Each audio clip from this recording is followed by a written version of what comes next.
Estamos de volta e a tão esperada nossa deputada nos faz a visita aqui. Para a gente é uma honra especial, Jô Pereira, e é a segunda mulher parlamentar que faz a visita aqui ao estúdio, né, Reginaldo? Primeiro foi a senadora Luiz Helena, né? Quando senadora, e alguns até vêm aqui ao estúdio em período de campanha, sabe, deputado? Não é o caso da senhora, mas depois nos esquece. Então já vários candidatos a senadores da República também. E estamos aqui hoje com a parlamentar que eu tenho acompanhado as suas ações. É daqui da nossa região do Agreste, Arapiraca, cidade essa que eu também sou filho de lá, recebi um título de cidadão honorário, o saudoso Severino Pereira, que a senhora deve ter conhecido, foi chefe de gabinete da Célia Rocha, vereador, e em 92 eu tive assim esse privilégio, porque eu fui o primeiro repórter do interior junto à TV Gazeta e cheguei em Arapiraca no início dos anos 80. Bom dia, deputada Jô Pereira, que alegria a senhora aqui em Santana do Ipanema. Dormiu em Santana, tomei conhecimento, é verdade? Isso é verdade. Bom dia, Valões, a todos os que fazem essa rádio, a rádio comunitária, né? É uma rádio que vem prestando relevantes serviços para a cidade, aqui para o município de Santana do Ipanema.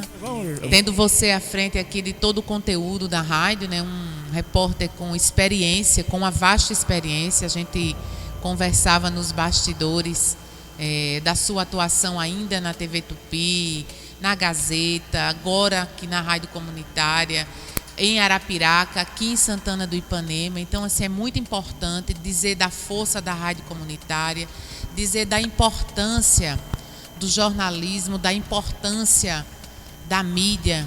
Não é só a denúncia, né? Quando os canais de comunicação, eu enquanto parlamentar lá na Assembleia Legislativa, fazemos denúncias importantes, colocações importantes no sentido de que a gente possa avançar enquanto comunidade, avançar enquanto coletividade, avançar para transformar a vida das pessoas. Então, quando a gente se torna um parlamentar independente, não é no sentido de apontar o dedo e fazer a crítica, é de ver que as nossas colocações, as nossas reflexões, as informações que a gente leva através da tribuna da Assembleia Legislativa, nos canais de rádio, como essa rádio que nos dá a oportunidade de falar para muitas pessoas muitas vezes que não têm a possibilidade de nos acompanhar. Falávamos antes de iniciar a entrevista da importância da TV Assembleia ser uma TV aberta, para que todas as pessoas tenham acesso à atuação parlamentar, não só a minha, mas dos demais deputados. O andamento de todo o trabalho legislativo seria de grande relevância que a TV Assembleia conseguisse chegar na casa de todos os alagoanos e alagoanas. Então, fica aqui o meu registro da importância desse canal, agradecendo essa oportunidade de estar aqui conversando com você e de dizer que tanto a voz de uma rádio comunitária como a sua, como essa, a voz do parlamento, ela não pode se calar, porque são canais que vão e que ecoam a voz das pessoas, o pensamento das ruas, que muitas vezes é silenciado por motivos outros, mas que precisam ecoar nos reais instrumentos de voz. E o Parlamento Alagoano, ele é a casa do povo. É assim que ele é chamado, é a casa do alagoano, e ele precisa ser através da voz dos seus representantes, como eu e os outros 26 deputados que lá estão. Deputada, só para que eu possa também entender, eu conversava com a Vanessa ontem, quero aproveitar aqui também para agradecer a presença da sua assessoria, de colegas também da comunicação, jornalistas e também assessoras parlamentares. Estamos com a Luciana. Luciana está comigo, e uma amiga que me acompanha, Arísia Barros. A Arísia é militante, ela veio visitar as comunidades quilombolas aqui da região do Sertão, do semiárido alagoano, fazer a visita, tem um carinho especial pela comunidade quilombola de Carneiros, aqui pertinho de Santana de Ipanema. Então, a Arísia é um ativista. Nós estamos no novembro, mês da consciência negra. 20 de novembro é o dia, efetivamente, da consciência negra. E a Arísia faz essa militância com muita responsabilidade, com muito senso de que isso precisa ser visibilizado diariamente. Então, a Arísia me acompanha, Luciana é da minha assessoria, e nós estamos conversando com as pessoas, falando um pouco. Vanessa não pôde vir, Valões, hoje. Ela ficou em Maceió, porque desde ontem que estou aqui. Ontem fui a Delmiro Gouveia, fui visitar o campus do IFAL, lá de Piranhas.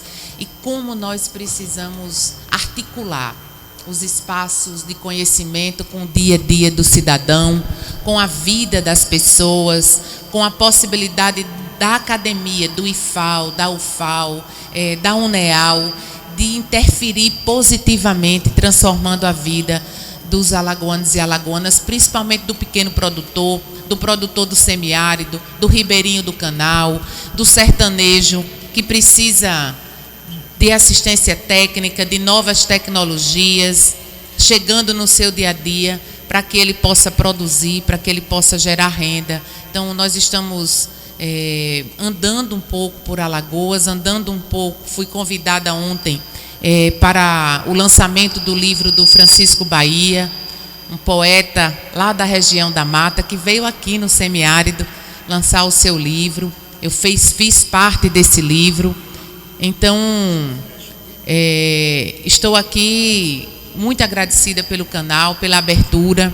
Nós temos aí, Valões, muitas da Assembleia, você que acompanha o mandato, você que acompanha a atividade daquela casa, sabe da efervescência do parlamento, sabe que as discussões que passam pela Assembleia Legislativa, elas terminam, e transformando a vida das pessoas, modificando a vida das pessoas, e essa transformação, essa modificação, ela precisa ser positiva, e é por isso que nós fazemos questão de fazer as denúncias, além de fazer as denúncias, buscar as soluções, dialogando com a coletividade, dialogando com as pessoas, principalmente com as pessoas cuja decisão vão impactar suas vidas. Então, essa é a nossa forma de articular a política. A senhora está à frente também de uma luta lá na Assembleia, já que a senhora é conselheira do Fundo Estadual de Combate à Erradicação da Pobreza, FECOEP, e essa taxa que é cobrada nas contas da energia e outros recursos que são retirados para esse trabalho. Onde está errado hoje a aplicação do recurso do Fundo de Erradicação da Pobreza? A senhora Valões, essa é uma discussão que a gente vem fazendo, uma cobrança constante que a gente vem fazendo ao governo do Estado, no sentido de que o FECOEP, e eu queria que as pessoas que estão nos ouvindo agora olhassem lá na sua conta de energia, que tem lá quanto a gente paga do FECOEP na conta de energia. Assim também pagamos quando nós compramos outros itens de limpeza, de higiene pessoal. O FECOEP, o valor do Fundo Estadual de Combate à Pobreza está lá embutido. Então, é um esforço que todos nós, alagoanas e alagoanos, é um esforço de todos para uma ação específica, que é combater a pobreza e a extrema pobreza, no sentido de erradicar, no sentido de transformar e tirar as pessoas dessa condição de pobreza e extrema pobreza. E eu venho dizendo, conversando com todos, que ninguém faz isso com ações isoladas, desorganizadas, descoordenadas. É necessário que haja um planejamento estratégico para isso. Nós só vamos ver a pobreza, ela é um fenômeno que ele é multidimensional. E tem várias características, eu poderia dizer, a origem da pobreza e da extrema pobreza é muito diversificada, e combatê-la exige um esforço multissetorial, não é um esforço de uma única secretaria de Estado, não é um esforço de uma única área.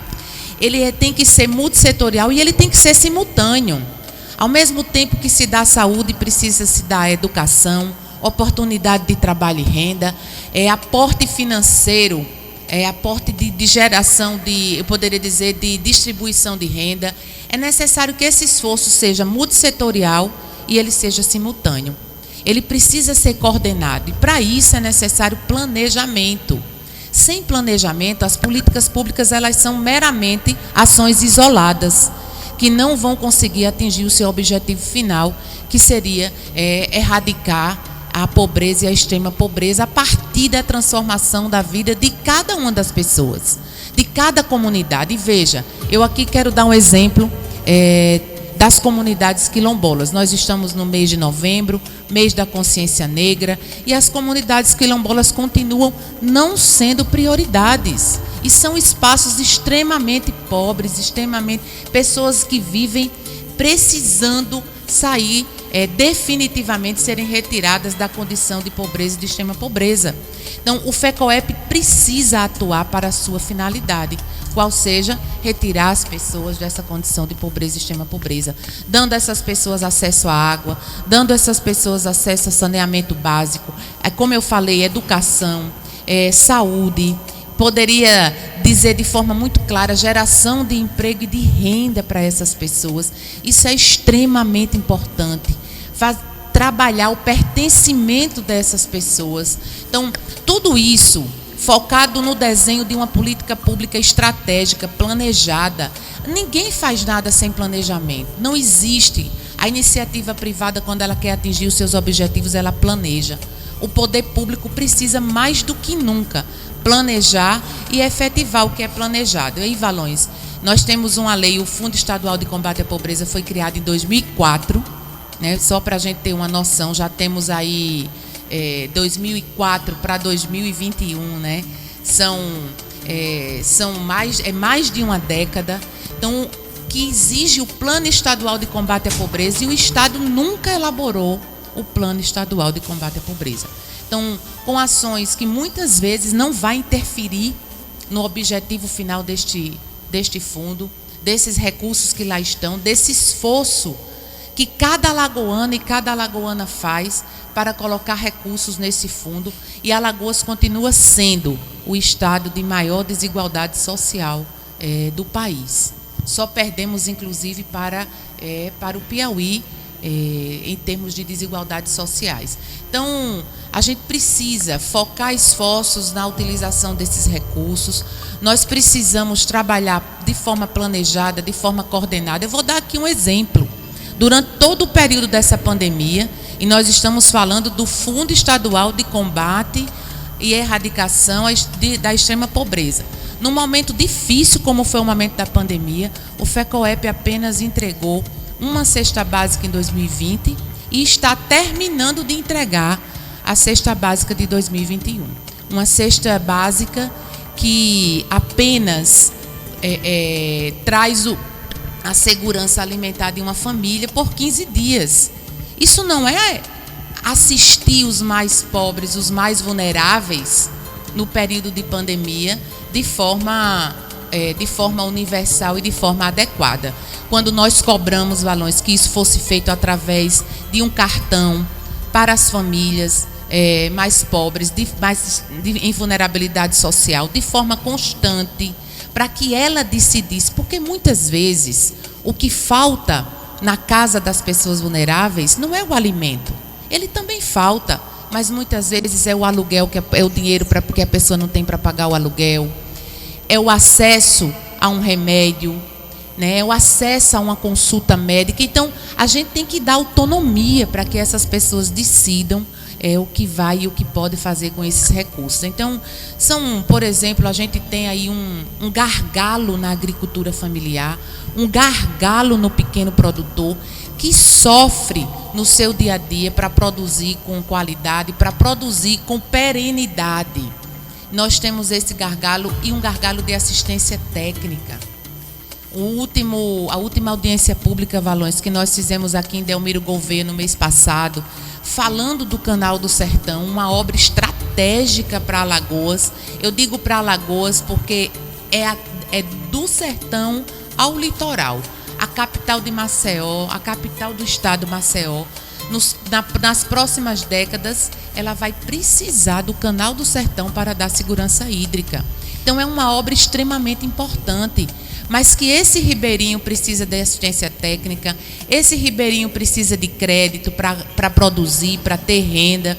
Então, o FECOEP poderia estar sendo utilizado como um instrumento de geração de renda para esse pequeno produtor, de apoio a esse pequeno produtor, para que ele possa gerar renda para ele e para a sua comunidade, comunidades muitas vezes extremamente vulneráveis, socialmente vulneráveis, e que precisam do apoio do FECOEP para vencer os desafios da pobreza e da extrema pobreza.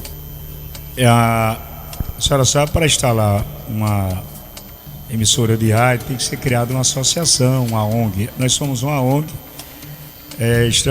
a Rádio Cidade completou este ano 21 anos e a ONG 23 anos. Nós fizemos aqui até eu perder a visão, fiquei cego em 2015, e até então nós tínhamos uma orquestra sinfônica, uma apresentação em Maceió, São Paulo. Nós tínhamos aqui um trabalho na educação ambiental, nós tínhamos um trabalho com recuperação de jovens também, através do hip hop. Fomos premiados por várias instituições, inclusive do governo federal, Ministério da Cultura, BNB, mas foi muito difícil para que eu mantivesse a orquestra sinfônica. Hoje, os nossos ex-alunos, que era voltada a partir dos 12 aos 18 anos, hoje são casados, têm filhos, são casadas. Nós pegamos 2 jovens que nós encontramos na zona rural, 2 irmãos, o José e o Cícero. Ginaldo, era o José e o Cícero. Estavam na roça e levamos a proposta: vocês não querem aprender a tocar música? E eles vieram morar aqui na cidade, num bairro, numa comunidade pobre chamado bairro São Paulo. E aqui eles aprenderam a tocar trombone e o outro flauta, saxofone, trombone e saxofone. Da música eles voltaram a estudar. Os 2 são formados em economia pela UFAL, concursados, já trabalhando em prefeituras aqui da região. E foi exatamente através da música que esses jovens... Temos uma aluna hoje na orquestra em São Paulo. Nós trouxemos a Record, o que eu pude de acesso junto à imprensa nacional, a gente tentou. Mas nós não tínhamos apoio da municipalidade, nós não tínhamos apoio do governo do estado. Eu mantinha, deputada, a compra de cordas, que eles quebravam muito cordas para aprender a tocar violino, violoncelo. Mas o importante não foi nem a formação e nem foi a extinção de acabar, foi a cidadania através da cultura também, que esse fundo não aplica. Nós temos aqui comunidades e movimentos culturais que estão desaparecendo. Eu sou fundador do Museu da Imagem e do Som, ao lado do saudoso Braulio Leite, ao lado de Pedro Onofre, e eu deixei quase 800 documentários dentro do Museu da Imagem e do Som, gravados na década de 80. Nós tínhamos semanas aqui de cultura, de folclore com Pedro Teixeira. E todos esses folguedos de Alagoas estão desaparecendo, morrendo. Nós não temos mais a semana de cultura, de folguedos aqui, que eram realizados na Praça Deodoro. E, lamentavelmente, a cultura que faz parte desse movimento. Para voltar aqui ao contato com a senhora, estou apenas registrando que a senhora conhecer. A senhora está numa rádio comunitária, mas que era uma ONG e que por falta de apoio nós acabamos com os projetos sociais. O hip hop, eu mantive contrato com o Sebrae e o meu sonho era levar para Maceió. Maceió é rico em grupos de jovens que participam do Jacintinho, dos bairros das grotas, que é a linguagem deles. Hoje tem outros ritmos, mas a linguagem deles expressam a cultura deles através do hip hop. A senhora sabe que o hip hop é um verdadeiro mercado de trabalho e de geração de renda. Eu tiro do hip hop, inclusive eu tive uma audiência na época com o presidente, o Marcos Vieira, do Sebrae, não sei se ele ainda está lá, e na época o hip hop, você pode formar o jovem para o design, onde ele pode aprender a fazer roupas, bonés. Você pode formar o rapaz do hip hop em edição, criação, montagem de áudio e de vídeo, ser editores de vídeo também. Então tem várias áreas em que o hip hop gera renda. Tem um público que compra, tem lojas voltadas para aquelas pessoas jovens. Nós não temos isso em Alagoas. E eu não fui adiante porque não tive apoio. Eu estou aqui em Santana de Ipanema com muita honra. Nós conseguimos dar cidadania a 400 jovens. Eu só perdi 2 jovens para o tráfico, 2 de 400. E hoje que trabalham, são formados, voltaram a estudar, trabalham no comércio. Eu entro numa loja aqui, seu Valões, tudo bem? A orquestra do senhor ainda tem? Eu fui músico da orquestra.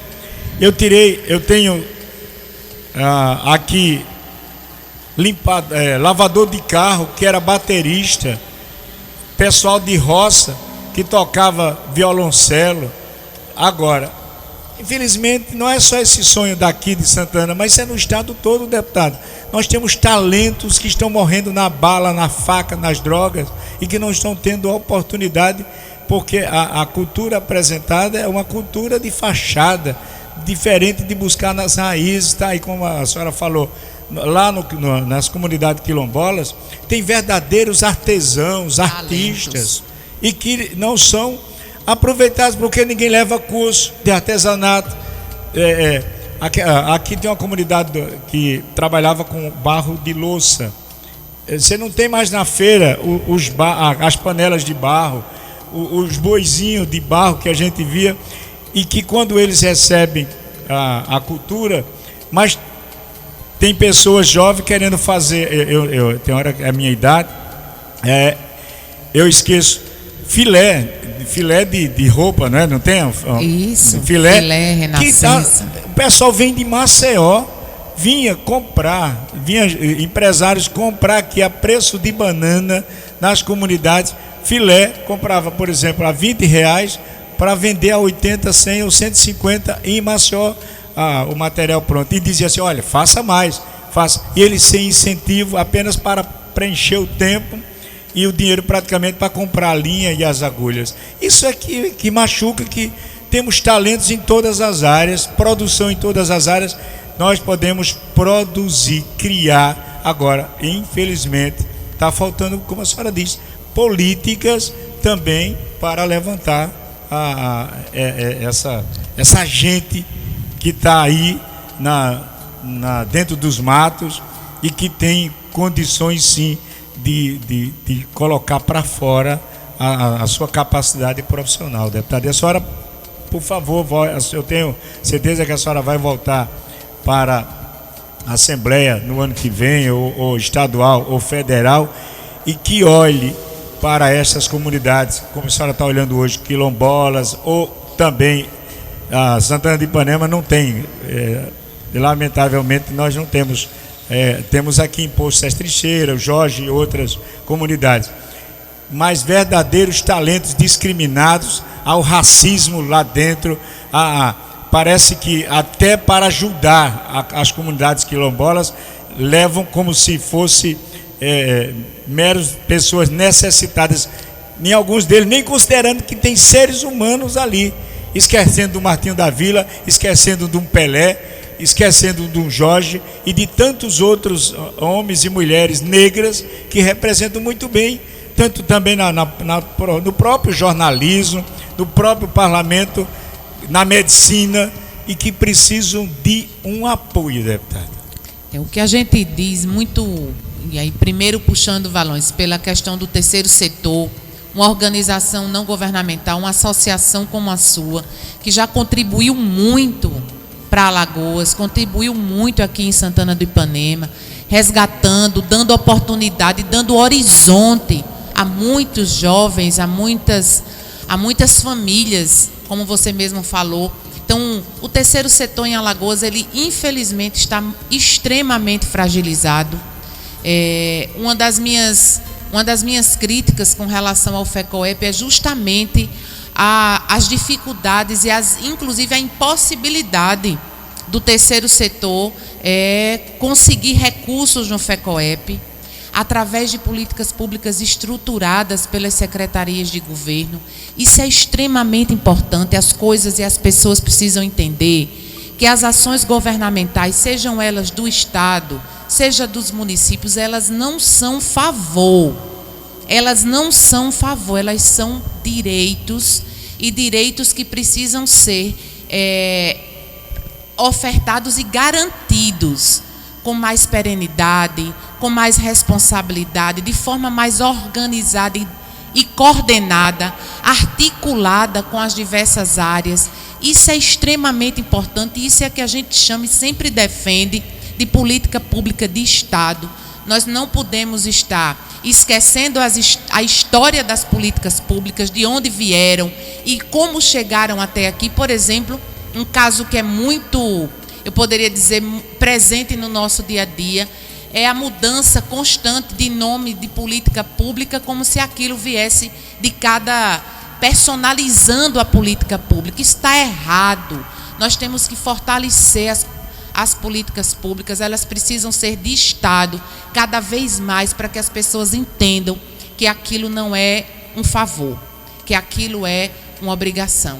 E Alagoas precisa, Valões, definitivamente enfrentar os seus maiores desafios. Os seus maiores desafios estão numa prestação, eu poderia dizer, no combate às desigualdades. E combater as desigualdades não é um processo que se faz com ações e com ideias que surjam da noite para o dia. Elas precisam ser construídas com a coletividade, com a comunidade, ouvindo as pessoas. Elas precisam ser baseadas em evidências. E como é que a gente baseia isso em evidências? Ouvindo do cidadão, da cidadã, quais são as suas dificuldades. E eu costumo dizer aqui, como mulher, Valões, a mulher... E eu quero falar para a mulher sertaneja, eu quero falar para a mulher aqui de Santana do Ipanema. Nós somos as principais órfãos de política pública, somos nós mulheres. Porque somos nós mulheres e o cuidado nos pertence, infelizmente, ainda não é compartilhado entre homens e mulheres. Então, quando a gente fala da ausência dos espaços de educação infantil, quando a gente fala das ausências das creches, somos nós mulheres que mais sofremos com essas ausências. Quando a gente fala da ausência dos espaços de cuidado, de saúde, somos nós mulheres que mais sofremos com essas ausências. Porque somos nós ou que somos afetadas diretamente pelos problemas de saúde, como é o caso do câncer, e nós estamos aí cobrando a regulamentação do Fundo Estadual de Combate ao Câncer, ou somos nós mulheres que no mundo de hoje ainda cuidamos de quem adoece. Então, nós somos hoje as principais órfãos das políticas públicas e precisamos lutar por elas, porque enquanto não houver política pública e não política eleitoral, olha, a política ela tem que ser pública, ela é do Estado, ela é do município, ela não é do gestor, desse ou daquela pessoa, ela precisa ser despersonalizada, porque só assim nós vamos ter uma sociedade mais consciente, pessoas que vão exigir direitos que são seus e que não são favores pessoais. Dizer, Valões, que, finalizando as minhas observações quanto ao FECOEP, eu sempre faço uma comparação, e você foi muito assertivo no que você disse. Você veja, você tem todo um raciocínio que você fomentou com relação ao hip hop. O hip hop, ele não é só uma expressão musical. Ele é uma oportunidade de geração de renda em diversos caminhos para o jovem de hoje, para as pessoas de hoje, né? E isso exige um trabalho da Secretaria de Cultura, da Secretaria de Educação, da Secretaria do Trabalho, da Secretaria de Desenvolvimento Econômico e de Turismo. Isso exige esse trabalho coordenado. E o FECOEP, ele representa, e a sua arrecadação não é pouca. Hoje o FECOEP arrecada por ano mais de 500 milhões de reais. Não é pouca, mas eu costumo dizer que o FECOEP é um lenço quando a gente compara com o orçamento do Estado, que é o grande cobertor, o grande financiador das políticas públicas. Então eu estou comparando o FECOEP, que arrecada 500 milhões por ano, com o orçamento do Estado, que esse ano gira em torno de 11 bilhões. Então, as políticas, elas precisam ser coordenadas. Por quê? Porque o que o orçamento faz, o FECOEP precisa reforçar. Então, o FECOEP é o reforço necessário no combate às desigualdades, no combate à erradicação da pobreza, da extrema pobreza, mas o orçamento do Estado todo tem que servir aos desafios de Alagoas, que é enfrentar as nossas maiores desigualdades. Recentemente, eu tenho um projeto de lei que foi aprovado pela Assembleia por unanimidade, Valões, e que vai transformar a vida do agricultor, que é uma isenção. Você imagine uma isenção de ICMS que existe desde 1999, na época do governo Ronaldo Lessa, que poderia estar beneficiando o pequeno produtor, que isenta o ICMS do pequeno produtor rural que consome até 3.000 quilowatts mês. É um desconto de 27% na conta de energia elétrica.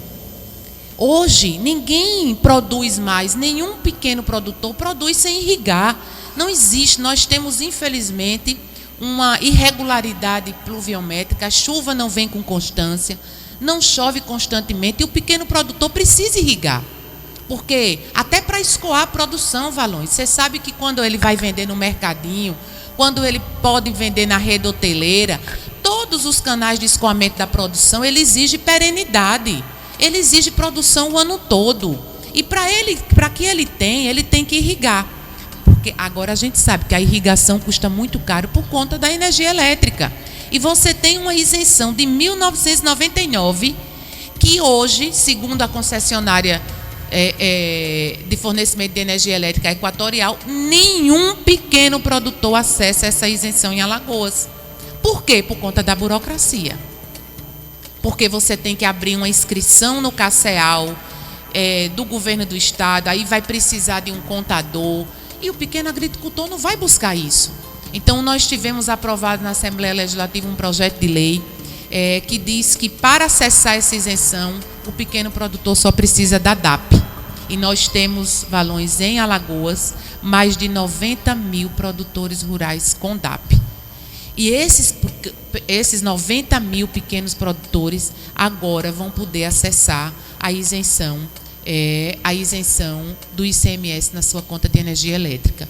Nós estamos conversando com a Equatorial, estamos conversando com a Emater, para que a Emater, que tem a base de dados da DAP, transfira essa base de dados para a Equatorial de forma automática, para que ela possa implantar a isenção automaticamente na conta do pequeno produtor.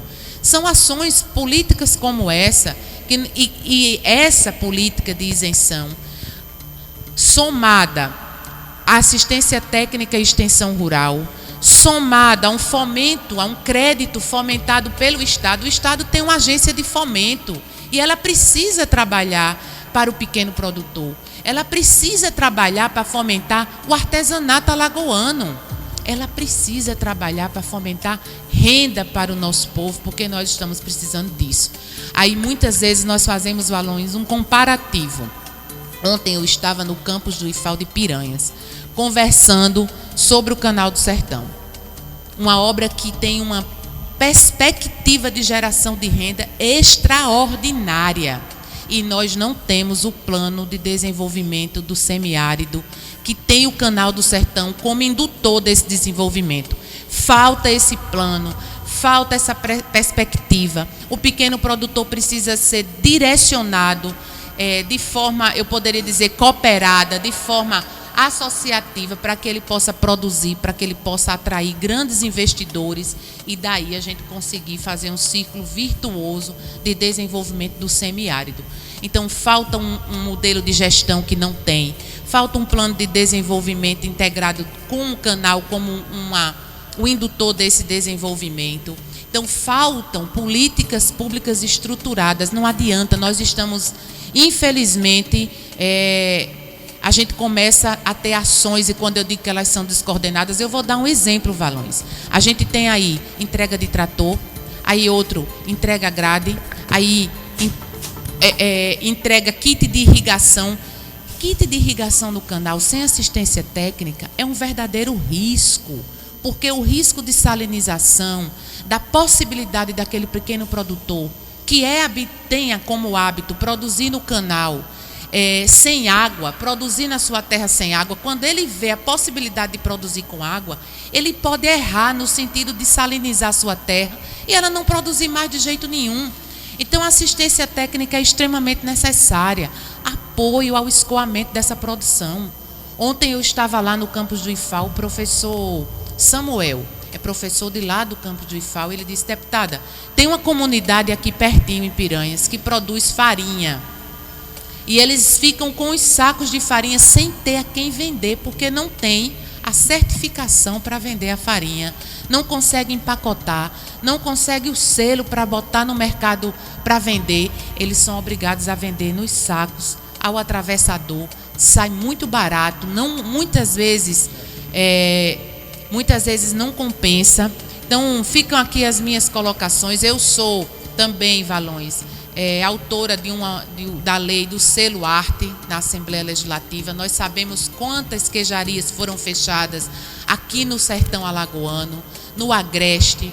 Nós sabemos quanto isso mexeu com a economia local. As pessoas que tinham possibilidade de vender, de fazer o seu queijinho no quintal da sua casa, deixaram de ter essa possibilidade. É claro que as condições que isso eram produzidas não poderia continuar, mas era necessário que o Estado chegasse com uma política pública de apoio a essas pequenas queijarias, através do selo arte, através da Desenvolve, com crédito barato, para que o pequeno produtor de queijo conseguisse adequar as condições de sanidade do alimento e a sanidade do seu rebanho. Então, ficam aqui essas minhas considerações. Ontem mesmo nós falávamos, eu estava numa mesa, tinham alguns produtores do canal, alguns ribeirinhos do canal, e eu perguntava,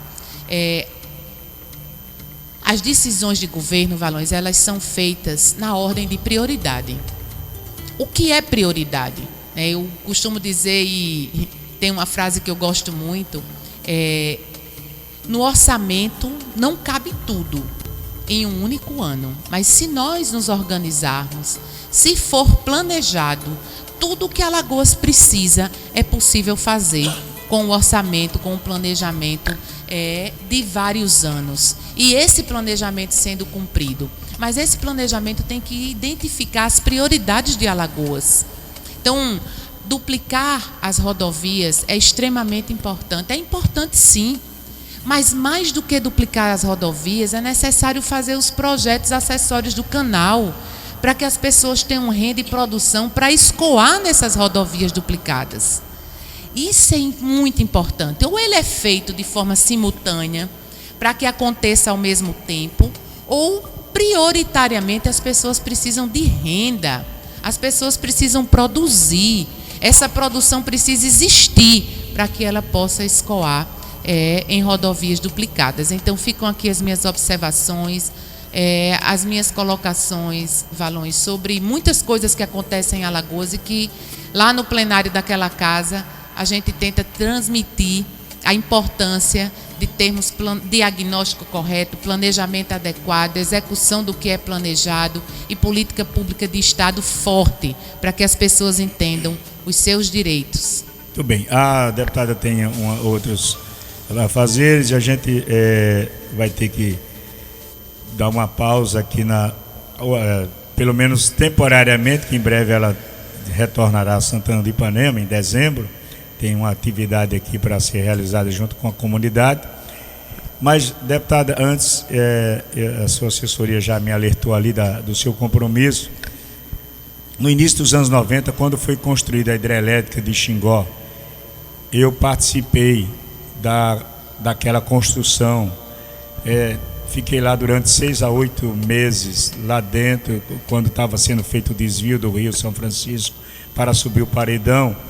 E na época eu fiz uma entrevista com Geraldo Bulhões e com João Alves, que era governador, então governador do estado de Sergipe. E eles vibrando com a barragem, porque quando a barragem atingisse o nível, isso está no contrato com os dois estados, Alagoas e Sergipe. João Alves era governador de Sergipe na época, também faleceu. E o santanense aqui, Geraldo Bulhões, de Alagoas.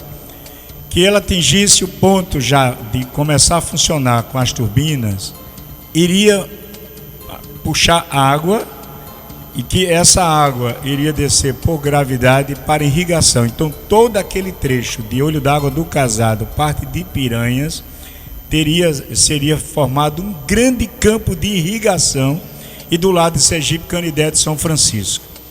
Lamentavelmente, não se tem um palmo de irrigação em Olho d'Água do Casado. Eu tenho isso, declaração deles dois. Eu quero que a senhora me dê 1 minuto só, tem 50 e poucos segundos, está no tvarapiraca.net. Ginaldo, abre aí, começa com o governador Geraldo Bulhões, né?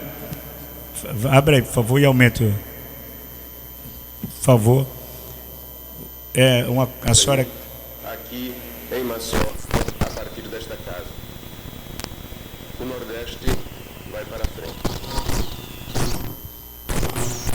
A barragem estiver funcionando... Geraldo, volta tudo aí, por favor, que aí eu quero... fecha os microfones, fecha todos os microfones. O Nordeste vai para frente. Barragem estiver funcionando, as águas então vão subir e permitir a irrigação. Agora imagine uma irrigação em uma área extremamente carente. Nós fizemos um estudo, com apoio, evidentemente, do presidente Fernando Collor, que nos incentivou nesse trabalho, e nós conseguimos diagnosticar que apenas do lado de Sergipe, e segundo as informações seguras que nós temos, igual área aproximadamente do lado de Alagoas, nós temos em torno de possibilidade de irrigação imediata. Tão logo a hidrelétrica fique pronta, em torno de 20 mil hectares.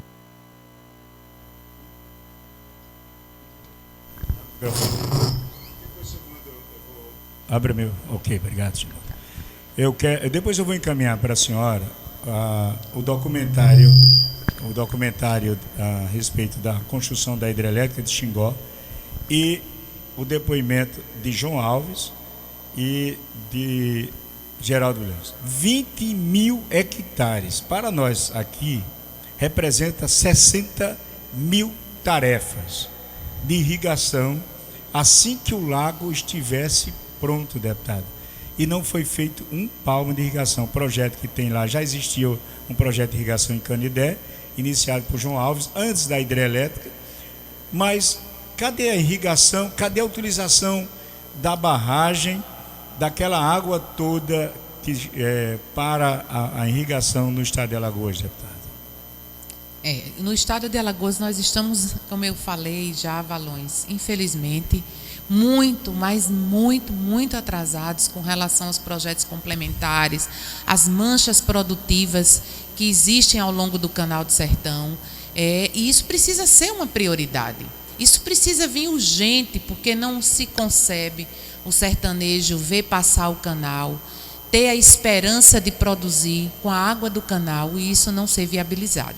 Então fica aqui, esse é um dos alertas que eu faço na Assembleia Legislativa, esse é um dos alertas que eu venho fazendo ao longo da atuação. O FECOEP poderia ser um canal de investimento, de suporte a isso, trazendo outra coisa, Valões, que é muito importante.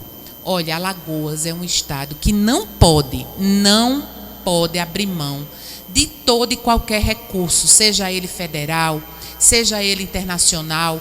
Alagoas precisa desses recursos. E o FECOEP, assim como o orçamento do estado, precisa ser potencializado, no sentido de ser contrapartida na captação de recursos do governo federal, de recursos dos bancos internacionais, de recursos dos fundos internacionais. Então, e dentro do Canal do Sertão, isso no que a gente fala com relação ao Canal do Sertão, isso é extremamente possível e necessário, inclusive capitaneando junto o investimento privado aqui na região. Muito bem, eu quero agradecer a senhora, já veio vários telefonemas, o outro compromisso que a senhora tem, dizendo o seguinte: em 1991 iniciava-se o Canal do Sertão, passaram-se 30 anos para chegar ao quilômetro 150, e ainda nós vamos levar 30 anos para chegar em Arapiraca, acredito. Quer dizer, 2050 é que nós vamos chegar para a finalização desse canal. Eu não sei, eu mesmo não sei se eu vou estar aqui para contar a história. Eu espero que a senhora esteja para dizer a seus netos: olha, eu estava lá em Santana de Ipanema, consegui, o radialista Fernando Valões, cobrando a luta para esse canal. Finalmente chegou, vão tomar banho, meus netinhos, bisnetos, vão tomar banho nas águas do Canal do Sertão quando chegar lá na região da Senhora do Agreste, em Arapiraca. Muito obrigado, deputada. Venha com mais tempo para a gente discutir e eu receber aqui uma aula desse trabalho que a senhora vem fazendo e descobrindo coisas boas no estado de Alagoas, nos defendendo na Assembleia Legislativa. Gente, é Jô Pereira, chama Jó, mas Jô. Né? É Jô. É Jó. Alguns chamam Jô, Jô Pereira. Jó Pereira, desculpa. Jó Pereira, que está aqui nos dando esse privilégio hoje, nesta data aqui no estúdio da Cidade FM. Um presente de Natal, ter aqui uma parlamentar na experiência e na capacidade dela de lutar. Tivemos o mês de outubro, mês em defesa do câncer de mama e útero, e agora o mês de novembro de próstata, e ela já entrou com um projeto, colocando 5% de toda a renda de produtos que matam hoje, como álcool, como cigarro, que venha servir para a compra de medicamento, das pessoas tenham acesso e investimento no Estado, e eu espero que isso não fique lá somente no papel e que compre medicamento e a gente possa assim salvar vidas com o nosso próprio dinheiro que circula, que o ICMS é nosso. Muito obrigado, deputado. E já é lei, né, Valões? E a gente pede a sensibilidade do governo do Estado de regulamentar esse fundo para que possa utilizar os recursos que lá estão, porque quem tem câncer tem pressa, não pode esperar. Câncer infelizmente, a prevenção, o diagnóstico precoce, o tratamento adequado, na hora certa, são importantíssimos para as pessoas que têm câncer. Então, eu peço a sensibilidade para a regulamentação do fundo, para que os recursos sirvam para tratamento, para acesso a médico de muitas pessoas. E eu vou encerrar minha fala agradecendo demais a você, parabenizando pela associação, pela Rádio Cidade, pela força, Valões, de manter a rádio comunitária. Eu sei que você passa por muitas dificuldades e gostaria muito que essas dificuldades fossem amenizadas, que você pudesse contribuir mais. Contem comigo, estou à sua disposição, à disposição dos associados, para que você incentive, volte a fazer um trabalho que você sempre fez, de apoio às pessoas, de cidadania. Eu quero me despedir das pessoas que me ouvem agora e, em sua homenagem, dizer que eu tive a grata alegria de ser autora de um projeto de lei que também foi aprovado na Assembleia Legislativa por unanimidade, que dá à pessoa com deficiência visual a condição de participar, superando os seus desafios dos concursos públicos, em salas individuais, com equipamentos adequados para a realização da prova, com instrumentalizando a pessoa com deficiência visual, para que ela tenha acesso às vagas como servidor público, as vagas públicas de trabalho. Então, em sua homenagem, eu quero deixar aqui essa informação e dizer a você que muito obrigada pelo espaço e que pode contar comigo, com o meu apoio, com a minha voz representando alagoanas e alagoanos. Muito obrigada. Para a senhora entender, aqui a é a ONG Arte, Cultura e Meio Ambiente, a ONG Arte, Cultura e Meio Ambiente, 23 anos funcionando, graças a Deus. E em 2015, quando eu perdi a visão, deputado, eu gosto de desafios. Hoje eu tenho 64 anos. Eu fiz o Enem em 2016. Agora estou fazendo o último curso, que é Ciências Sociais. Termino no final do ano que vem, porque em 2023 eu quero estar na sala de aula ensinando aos jovens que tudo a gente pode, se Deus quiser. Então, Ciências Sociais aí, terminando esse curso. Um grande abraço às minhas colegas, a Luciana e a Arícia.